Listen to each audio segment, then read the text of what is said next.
జిల్లా కలెక్టర్ గారి ఆదేశానుసారం జిల్లా సమాచార పౌర సంబంధాల శాఖ వారి ఆధ్వర్యంలో తెలంగాణ సాంస్కృతిక సారథి మునికుట్ల ఎల్ఎస్ కుమార్ కళాబృందం వారి గ్రామానికి రావడం జరిగింది. వచ్చిన వెంటనే ఇక్కడికి ఇచ్చేసిన మీ అందరికీ కూడా కళాభివందనాలు తెలియజేసుకుంటూ ఇప్పుడు ఓటు హక్కుపై మరి విస్తృతంగా ప్రచారం జరుగుతుంది. 24వ తారీఖు వరకు మనకి ఇచ్చినటువంటి ఎస్ఆర్ ఫామ్ నింపి ఇవ్వాల్సి ఉన్నది. కొంత కన్ఫ్యూజన్ కూడా ఏర్పడుతుంది. మా ఓటు మరి పోతుందా అనేది, ఎవరి ఓటు కూడా ఎటు కూడా పోదు. గతంలో మరి 2022 కంటే ముందు ఓటు వేసినటువంటి వాళ్ళందరూ కూడా మరి ఇప్పుడున్నటువంటి ఎస్ఐఆర్ ఫామ్ లో ఫస్ట్ కాలంలో నింపి మరి ఇవ్వాల్సి ఉంటుంది. మరి గతంలో ఓటు కనుక లేనట్లయితే మరి ఫామ్ 6 ఇస్తున్నారు. ఆ ఫామ్ 6 లో మరి నింపినట్లయితే కొత్త ఓటు కూడా నమోదవుతుంది.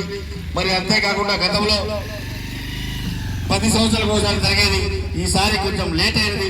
అయినా ఇప్పుడు మళ్ళీ ఆ కార్యక్రమం చేపడుతున్నారు. కాబట్టి ఆ కార్యక్రమంపై రవీంద్ర గౌడ్ నోట ఈ పూట ఒక చక్కటి పాట.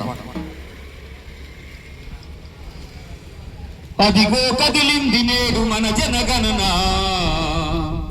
మన అందరి బాబు కోరి ముందుకొచ్చరా.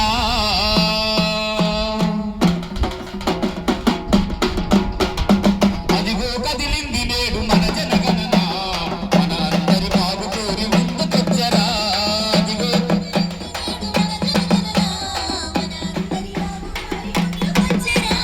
ప్రతి ఇంటి జనాభాను లెక్కిస్తుంది, ప్రతి ఒక్కరి భవిష్యత్తును గుర్తిస్తుంది.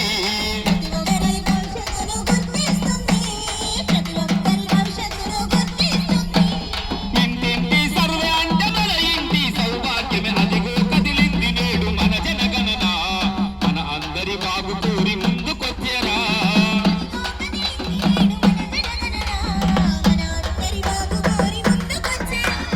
జనాభా లెక్కల కథ అని నిర్లక్ష్యం చెయ్యొద్దు, జరిగే అభివృద్ధంతా దానితోటే సాధ్యమవును. ప్రతి ఒక్కరు సర్వేలు తప్పకుండా ఉండాలి, పిఎల్ఓలు ఇంటికొచ్చే సమాచారం ఇవ్వాలి. అన్నిటికీ ఆధారం జనలెక్కల ప్రకారమే, అన్నిటికీ ఆధారం జనలెక్కల ప్రకారం. సమగ్ర కుటుంబ సర్వే కందించు సహకారం. అదిగో కదిలింది నేడు మన జనగణన, మన అందరి బాగు కోరి ముందుకొచ్చరా.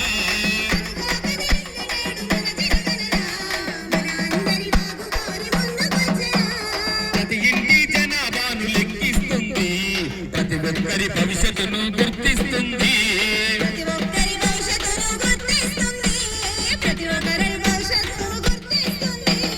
మారుతున్న కాలానికి అనుగుణంగా ఈనాడు సెల్ ఫోన్ యాప్ ద్వారా నమోదును చేయవచ్చు. వ్యక్తిగత వివరాలను గోప్యంగా ఉంచుతారు, భయమన్నది వదిలిపెట్టి